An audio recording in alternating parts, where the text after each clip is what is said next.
अब है miscellaneous exercise chapter number 8, question number 1, find a b and n in the expansion of a plus b की power n if the first three terms of the expression are, terms हैं तीन। पहली term है 729, दूसरी term है 7290 और third term है 30,375 respectively. ठीक है, ये पहली टर्म, ये दूसरी टर्म, ये तीसरी टर्म। तो फर्स्ट टर्म हम कैसे निकालते हैं? NC0 a की power n minus 0 that is a की पावर n b की power 0 that is equal to 729, it is given. तो इसको NCR वाले फार्मूले से बोला n factorial over 0 factorial into n minus 0 that is n factorial, a की पावर n b की पावर 0 दैट इज 1, 729 a की पावर n फैक्टोरियल उसमें कैंसिल हो गया, यहाँ से बच गया a की पावर n, तो a की पावर n इज 729। एक इक्वेशन तो हमारी ये बन गई। दूसरी है सेकंड टर्म कैसे निकालते हैं? NC1 a की पावर n माइनस 1 b की पावर 1, 7290 गिवन है, ये दी हुई हमारे को। तो इसी को NCR वाले फार्मूले से बोला n factorial over 1 factorial into n minus 1 factorial, a की power n minus 1 into b equal to 7290। अब हम इसमें हम दोनों में देखेंगे n फैक्टोरियल बड़ा है या n माइनस 1 फैक्टोरियल है बड़ा है। तो n हमारा बड़ा है n फैक्टोरियल, तो इसको हम एक टर्म तक खोलेंगे, n into n minus 1 factorial over n minus 1 factorial opposite side में है, ये आपस में कैंसिल हो जाएगा, a की power n minus 1 into b that is 7290। तो हमारे पास ये फैक्टोरियल आपस में कैंसिल हो गया, हमारे पास बचा n इंटू a की power n minus 1 into b that is 7290। Equation number 2 बन गई ये। एक इक्वेशन नंबर ये आ गई हमारे पास। अब थर्ड टर्म के लिए है, थर्ड टर्म निकालते हैं, तो उसमें हम क्या करते हैं? NC2 a की पावर n माइनस 2 b की power 2 and this is given 30,375। इसको भी उसी फार्मूले से बोला n factorial over 2 factorial into n minus 2 factorial, a की पावर n माइनस 2 b की power 2 that is equal to 30,375। अब यहाँ पर n फैक्टोरियल और n माइनस 2 फैक्टोरियल में बड़ा कौन सा है? n फैक्टोरियल बड़ा है, तो इसको हम खोलेंगे n माइनस 2 तक, क्योंकि ऑपोजिट साइड में n माइनस 2 है, तो इसको खोलेंगे n into n minus 1 n minus 2 factorial over n 2 factorial को 2 इंटू 1 करके लिख दिया, n minus 2 factorial that is n minus 2 factorial, ये ऑपोजिट साइड है, आपस में कैंसिल हो जाएंगे, यहाँ से बचेगा n into n minus 1 over 2, तो n into n minus 1 over 2 into a की पावर n माइनस 2 b की power 2 that is equal to 30,375। तो ये तीसरी इक्वेशन हमारे पास ये बन गई। अब इन तीनों इक्वेशनों को हम सॉल्व करेंगे, वहां से हम a b और n की वैल्यू को निकालेंगे। अब हम इक्वेशन नंबर 1, 2 और 3 को सॉल्व करेंगे a b और n के लिए। तो इसको सॉल्व करने के लिए हम क्या करेंगे? डिवाइडिंग इक्वेशन नंबर 1 जो पहले मैंने लिखी हुई थी वो आपके उसमें होगी, उस इक्वेशन को 1 इक्वेशन को, जो कि इक्वेशन है 1 है an की पावर 729, उसको हमने डिवाइड करना है इक्वेशन नंबर 2 के साथ। और तो इक्वेशन नंबर 2 क्या है? n a की power n minus 1 into b की b इज इक्वल टू 7290, इनको आपस में डिवाइड कर दिया। तो जब डिवाइड करेंगे तो ये a की power n over n a की पावर n माइनस 1 है, तो ओवर a आ जाएगा, यहाँ माइनस 1 आ जाएगी इसकी पावर, सॉरी नीचे लाएंगे तो माइनस 1 को नीचे लाएंगे, नीचे आ सकता है ये, into b this is equal to 729 over 7290। तो जब इसको हम काटेंगे ए एन के साथ, ए एन कैंसिल हो गया, ये ऊपर चला जाएगा, तो A over N B equal to 1 over 10, ये इक्वेशन नंबर 4 बन गई है। अब dividing equation number 2 by 3, equation number 2 को 3 से डिवाइड करना है, तो इक्वेशन नंबर 2 है n a की power n minus 1 into b equal to 7290, इसको डिवाइड करना है इक्वेशन नंबर 3 के साथ। इक्वेशन नंबर 3 है n into n minus 1 over 2 a की पावर n माइनस 2 b की पावर 2 इज इक्वल टू 30,375। तो इसको जब हमने ये किया, सॉल्व किया, तो यहाँ से n से साथ n कैंसिल हो जाएगा, a की पावर n माइनस 1 है, यहाँ पर a की पावर n माइनस 2 है, तो यहाँ पर आपके पास a बच जाएगा। और बी से हमारा एक बी कैंसिल हो जाएगा, एक बी नीचे बच जाएगा, तो हमारे पास बच गया 2a over b into N minus 1 is equal to 7290 over 30,375। अब जो इक्वेशन नंबर 4 है और इक्वेशन नंबर 5 आई है, इनको आपस में डिवाइड करना है। इक्वेशन नंबर 4 को इक्वेशन नंबर 5 से डिवाइड किया तो a over N b divided by 2a over b into N minus 1 is equal to, right side में ये आ जाएगा 1 over 10, this is equal to this and this is equal to this. अब इसको हमने डिवाइड करते हैं तो हमें पता है कि ये हमारी नीचे वाली टर्म ऊपर चली जाती है, ऊपर वाली टर्म ये नीचे चली जाती है, तो a into B into N minus 1 over 2a into N B. अब this is equal to 1 over 10 into ये टर्म ऊपर चली जाएगी, ये 10 नीचे चला जाएगा, तो ये बन गया हमारे पास ऐसा। अब हमारे पास a के साथ a कैंसिल हो जाएगा, b के साथ b कैंसिल हो जाएगा, हमारे पास बचेगा n माइनस 1 ओवर 2n, ये 2 और ये n इक्वल टू, अब इनको आपस में काटेंगे तो काट करके 5 ओवर 12 आएगा, इसको काट करके। तो अब हमारे पास ये इक्वेशन बन चुकी है 12n minus 12 equal to 10n। अब 10n को इधर लाए तो 2n बच गया, 2n equal to 12 and n is equal to 6, तो n की वैल्यू हमारे पास 6 आ गई है। अब हमने a और b की वैल्यू को निकालना है। अब हमने n इक्वल टू 6 निकाल लिया है। अब हम n की वैल्यू 6 आ चुकी है, तो ये इक्वेशन है हमारे पास एक बार n इक्वल टू 729, ये इक्वेशन नंबर 1 बनाई हुई थी पहले। तो यहाँ पर अब क्या करेंगे, n इक्वल टू 6 पुट कर देंगे, एक ही जगह पर 6 पुट कर दिया तो हमारे पास आ गया a की पावर 6 इज इक्वल टू 729 को फैक्टर में लिखना है तो इसको 3 की पावर 6 करके लिखा जा सकता है, तो 3 की पावर 6 जो अब 729 के बराबर होता है। अब हमारी पावरें सेम है तो बेस भी आपस में सेम होंगे, इसलिए therefore a is equal to 3 है। ठीक है, 3 आ गया, a equal to 3 and n equal to 6। अब इस वैल्यू को पुट करना है इक्वेशन नंबर 4 में, तो इक्वेशन नंबर 4 हमारे पास है a over N B equal to 1 over 10, इसमें पुट किया तो हमारे पास a की जगह पर 3 आ गया और n की जगह पर 6 आ गया और ये b है इज इक्वल टू 1 ओवर 10, इसमें पुट कर दिया। तो यहाँ पर पुट करने के बाद आप 10 को इधर लाइए तो वो हमारे पास 3 से मल्टीप्लाई हो जाएगा, b को उधर ले जाइए तो b is equal to 3 into 10 over 6 that is equal to 5, hence value of a is 3, b is 5 and n is 6। अब है question number 2, find a if the coefficients of x square and x cube in the expansion of 3 plus ax की power 9 are equal. मतलब हमने a की वो values निकालनी है जिनके ऊपर एक्स स्क्वायर और एक्स क्यूब का कोफिशिएंट इसकी एक्सपेंशन में आपस में इक्वल है। तो जनरल टर्म पहले हम लिखते हैं, सबसे पहले जनरल टर्म। तो जनरल टर्म क्या होती है, T r plus 1 is the general term, वो पहले भी हम बहुत बार लिख चुके हैं।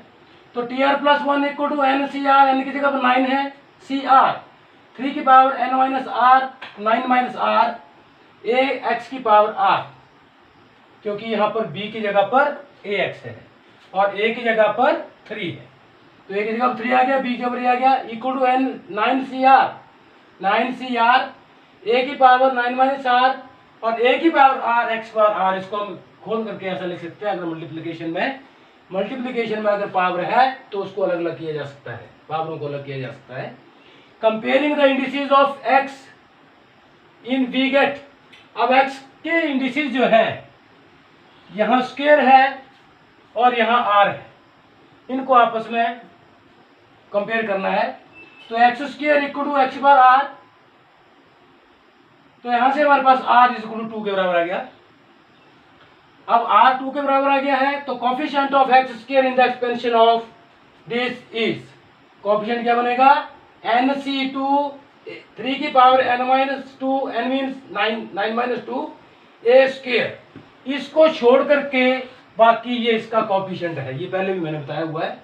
तो इसको छोड़ करके बाकी ये हमारे पास ये इसका कोफिशिएंट बना, तो इसको जब हम सॉल्व करेंगे एनसीआर वाले फार्मूले से इसको खोला गया है और ये हमारे पास 4 इंटू ये 3 की पावर 2 है, तो 3 की पावर 2 को हमने 3 की पावर 7 में जोड़ दिया तो 3 की पावर 9 बन गया। तो ये 3 की पावर 9 ए की power 2 n into 4 2 4 the 8 this. अब हमने when r is equal to 2 था तो हमने कोफिशिएंट निकाल लिया एक्स स्क्वायर का, और अब कोफिशिएंट ऑफ एक्स क्यूब निकालना है और उन दोनों को इक्वल करना है, क्योंकि हमें ये बोला हुआ है कि दोनों के कोफिशिएंट एक्स स्क्वायर और एक्स क्यूब के कोफिशिएंट जो आपस में सेम है, इक्वल। तो अब when r equal to 3 then the coefficient of x cube in the expansion of 3 plus x bar n is. Coefficient क्या बनेगा, इस चीज को छोड़ करके यहाँ एक्स क्यूब आएगा, एक्स क्यूब को छोड़ देंगे तो मेरे पास बनेगा 9c3 3 की पावर 9 माइनस 3, तो 9c3 3 की पावर 9 माइनस 3 a की पावर 3, a की पावर r, a की पावर 3, तो ये कोफिशिएंट बनेगा। This is equal to 9 factorial, factorial के फार्मूले से NCR वाले फार्मूले से बोला है, n factorial over n minus r factorial, वो 6 फैक्टोरियल बन गया, into r factorial that is 3 factorial बन गया। 3 की power 3 9 minus 3 that is 6, a की power 3। This is equal to, अब इसको फैक्टोरियल को खोला है 9 इंटू 8 इंटू 7 इंटू 6 फैक्टोरियल तक, क्योंकि ऑपोजिट साइड में 6 फैक्टोरियल है, 6 फैक्टोरियल तक हम खोल देंगे, क्योंकि ये 6 फैक्टोरियल और 6 फैक्टोरियल इसमें कैंसिल हो जाएगा। और 3 फैक्टोरियल को 3 इंटू 2 इंटू 1 करके लिख दिया। अब इनको आपस में कैंसिल किया है, कैंसिल करने के बाद हमारे पास बचा 3 यहाँ से बच गया, 4 यहाँ से बच गया, 7 यहाँ से बच गया, और 3 की पावर 6 इंटू a की पावर a क्यूब। ठीक है, अब हमें ये बोला है कि जो कोफिशिएंट्स है ए क्यूब के और ए स्क्वायर के वो आपस में इक्वल है। तो 3 मतलब ए स्क्वायर का कोफिशिएंट था हमारे पास 4, 3 की पावर 9, a की पावर 2, ये पिछले में उसमें लिखा हुआ है इक्वेशन में। तो ये हमारी कोफिशिएंट था ए स्क्वायर का, यह ए क्यूब का, आपस में इन दोनों को इक्वल कर दिया। तो यहाँ से 3 की पावर 9 बन रही है, यहाँ पर 3 की पावर 6 और 3 की पावर 1, तो 3 की पावर 7 बन रही है यहाँ पर इस पूरे में। तो 3 की पावर 7, 3 की पावर 9 आपस में कैंसिल हो गए, 3 की पावर 2 बच गया यहाँ से, और ये 4 और 4 कैंसिल हो गए, यहाँ से बच गया आपके पास a इंटू 7, a यहाँ से बच गया, a के a स्क्वायर है, ये a क्यूब है, यहाँ से आपस में ये कैंसिल हो जाएंगे, यहाँ पर a बच जाएगा, तो 7a इज इक्वल टू 3 का square, therefore this implies a is equal to 9/7। अब क्वेश्चन नंबर 3 है, find the coefficient of x की power 5 in the expansion of the product 1 plus 2x की पावर 6 एंड 1 माइनस x की power 7। इन दोनों के product में हमने x की पावर 5 को के कोफिशिएंट को निकालना है। तो सबसे पहले हम इसको सॉल्व कर लेते हैं। तो इसको सॉल्व करने के लिए फार्मूला आपको पता है NCR, 6c 0 से लेकर के, अब मैं पूरा नहीं बताऊंगा क्योंकि बार बार बता रहा हूं, ये a की जगह पर 1 आ रहा है, b की जगह पर 2x आ रहा है। ठीक है, इसी ढंग से a की पावर जो है वो कम होती जाएगी और 2x की पावर बढ़ती जाएगी एक एक करके, और ये C0 C1 C2 C3 C4 C6 C6 तक जाएंगे हम। ठीक है, तो यहां तक आ गए। इसके बाद इसको सॉल्व करने का फार्मूला वही है NCR 6 factorial over 0 factorial into 6 minus 0 factorial, 6 factorial over 1 factorial into 6 minus 1 factorial. तो ये पूरा एक्सपेंड आपने करना है, ये मैंने डायरेक्ट लिख दिया है यहाँ पर सॉल्व करके, आपने यहाँ पर इसको सॉल्व करना है NCR वाले फार्मूले से। बहुत से क्वेश्चन करवा दिए मैंने ऐसे ऐसे, तो उसको सॉल्व करके आपके पास 1 plus 12x plus 60x square plus 160x cube plus 240x bar 4 plus 192x bar 5 and 64x बार 6 आना चाहिए। तो ये हमारी क्वेश्चन नंबर 1 आ गई। अब हमने सॉल्व करना है 1 माइनस एक्स की पावर 7 को। तो 1 माइनस एक्स पावर 7 वो भी उसी फार्मूले से 7c 0 से लेकर 7c7 तक जाना है हमने, और a की जगह पर 1 है, b की जगह पर माइनस एक्स है। तो 1 माइनस एक्स 1 माइनस एक्स 1 की पावर कम होती जा रही है, माइनस एक्स की पावर बढ़ती चली जा रही है, 7 तक चले जाना हमने। तो इसको भी मैंने डायरेक्ट लिख दिया, यहाँ पर आपने सॉल्व करना है NC0 वाले फार्मूले के साथ, NCR वाले फार्मूले के साथ। तो सॉल्व करके जो आया है वो 1 minus 7x plus 21x square minus 35x cube plus 35x बार 4 माइनस 21x बार 5 7x बार 6 माइनस x बार 7, ये आ गया है। अब हमने क्या करना है, दोनों जो एक्सप्रेशन आई है हमारी, इन दोनों का प्रोडक्ट निकालना है। तो प्रोडक्ट निकालने का इसका और इसका 1 और 2 इसको इक्वेशन नंबर 2 डाल देना। तो इक्वेशन नंबर 1 और 2 जो है इन दोनों को मल्टीप्लाई करना है और हमने वही कोएफिशिएंट निकालने हैं जो x बार 5 वाले हैं। तो पहले 1 के साथ इस पूरे को मल्टीप्लाई होगा, तो 1 के साथ जब हम मल्टीप्लाई करेंगे तो x बार 5 कहाँ आएगा, यहाँ पर आएगा। तो इसका कोएफिशिएंट 1 है, इसका कोएफिशिएंट कितना आ गया -21।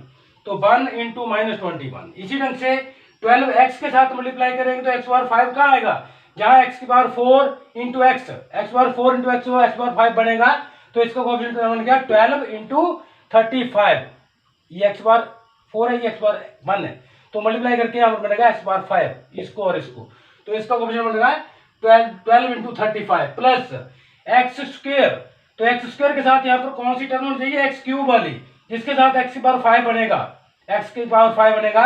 तो ये बन गया -35 इंटू 60, तो 60 इंटू -35।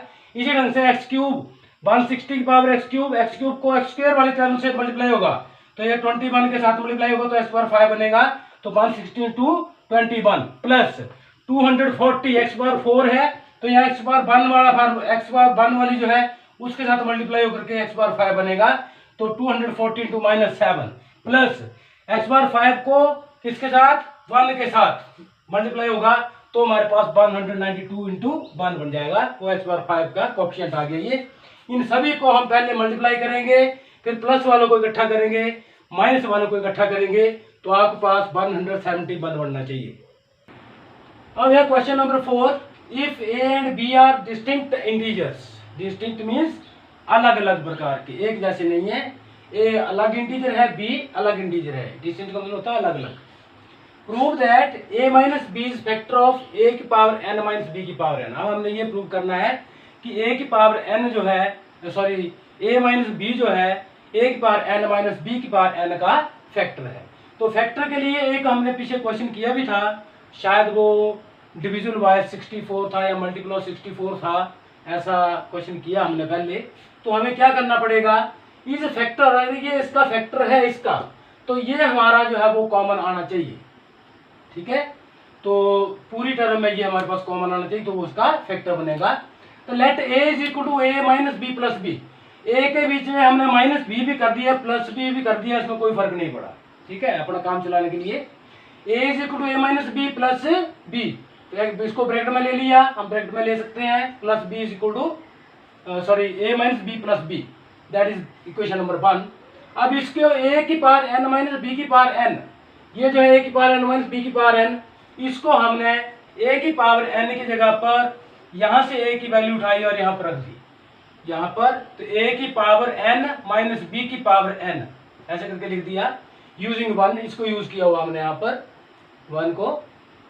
तो इसको अब खोलेंगे, इसके ऊपर बाइनोमियल थ्योरम लगाएंगे, तो a की जगह पर आ गया a minus B, n C 0, a minus B की पावर n माइनस 0, a की जगह पर ये आ रहा है, b की जगह पर b आ रहा है, b की पावर 0, प्लस n सी 1, a की पावर, मतलब a की जगह पर a माइनस बी है, a माइनस बी की पावर n माइनस 1, b की पावर 1, प्लस n C 2, a minus B की पावर n माइनस 2, b की पावर 2, प्लस और n सी 3, a की पावर a माइनस बी की पावर n माइनस 3, b की power 3, plus n C n तक जाएंगे, a माइनस बी की पावर 0, b की पावर n माइनस b की पावर n, ठीक है। अब इससे पिछली टर्म जो है वो क्या होगी, n सी n माइनस 1, वो आगे लिखी है मैंने जाकर के, यहाँ पर भी लिख सकते हैं पर यहाँ जगह कम थी। n C n minus 1, a minus B की पावर 1 एंड b की पावर a माइनस बी की power 1 and n C n minus 1 और b की पावर n माइनस 1 आएगी पिछली टर्म में, ठीक है। तो अब आगे देखो, a की पावर n माइनस बी की power n, a minus B हमने फैक्टर कॉमन ले लिया, यहाँ से a माइनस बी कॉमन ले लिया, तो यहाँ पर a माइनस बी की पावर n माइनस 1 बच जाएगा। इसी ढंग से यहाँ से भी ले लिया तो n माइनस 2 बच जाएगा, यहाँ से भी a माइनस बी कॉमन ले लिया, यहाँ पर n माइनस 3 बच जाएगा। और इसी ढंग से हमने सभी टर्मों में से a माइनस बी फैक्टर को कॉमन लिया है, तो a माइनस की पावर a माइनस बी की पावर एक एक कम होती चली जा रही है, ठीक है। तो इसी ढंग से हमारे पास ये बन गया। तो अब n सी n माइनस 1 जो टर्म मैंने आपको यहाँ पर बताई है, वो टर्म हमने n सी n वाली टर्म से पीछे लिखी है और यहाँ पर b की पावर n, जब इसको सॉल्व करेंगे तो ये b की पावर n आएगा और ये माइनस b की पावर n जो साथ में चला हुआ था पहले वो आया माइनस b की पावर n। और b की पावर n और माइनस b की पावर n आपस में कैंसिल हो जाएगा। तो अब हमारे पास क्या बना, ये a minus B into some number, जब इनको हम खोलेंगे NC 0 क्योंकि n हमारा इंटीजर है कोई, ठीक है, तो जब हम इसको खोलेंगे तो हमारे पास कोई ना कोई यहाँ पर नंबर बनेगा। किसी नंबर को अब a माइनस बी के साथ अगर हम मल्टीप्लाई कर रहे हैं तो वो उसका फैक्टर बन रहा है और वो उसके साथ इसका ये फैक्टर हमारा a माइनस बी यहाँ से कॉमन आ गया है। तो a माइनस बी की पावर n माइनस बी की पावर n को हम मतलब ऐसे लिख सकते हैं, तो इसका एक फैक्टर बन गया a minus B. Therefore a minus B into some integer, ये जो अंदर आएगा वो कोई ना कोई इंटीजर बनेगा सॉल्व करने पर। Therefore a minus B is factor of a की पावर n माइनस b की पावर n।